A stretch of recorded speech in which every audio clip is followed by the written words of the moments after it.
returning this county's property, which is a 73-pound piece of the bridge decking from the Walnut Street Bridge in Perkasie.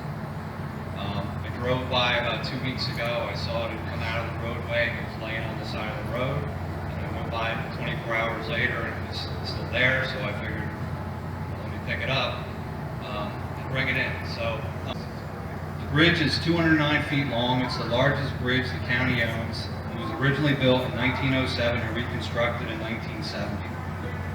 It carries a lot of vehicle traffic and is a critical link for commerce as well as emergency services across each branch of the Perkasie Creek, which splits Perkasie Borough in half. Originally, replacement was slated for the year 2000. There was money spent on studies and permitting. PennDOT gave approval to advertise bids and then suddenly put it on hold, apparently saying they couldn't afford the $2.5 to $3 million cost. And if people aren't aware, the PennDOT pays 80% and the county pays 20%. So PennDOT then decided that they're going to push it off on the feds and seek federal funding, which adds another 3 years to the project and a whole lot more studies.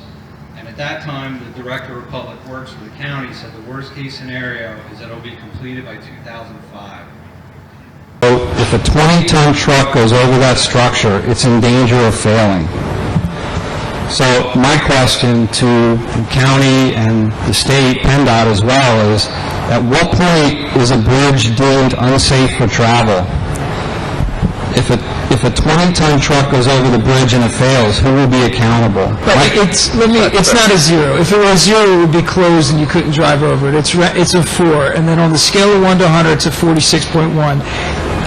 Doesn't make an excuse for anything, but it's not a 0. If it were a 0, it would be closed. Okay. There's so many starts and stops and 1 step forward and 2 step backs on this project between the state, the county, the federal government, getting cultural resource studies done. It's a historic bridge. We got to study for it.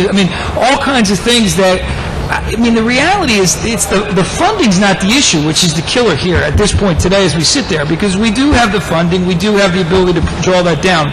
Back 15 years ago, that wasn't the case. But we're sitting here today with as much bureaucratic quagmire, I think, as we can be in a bridge in trying to get that bridge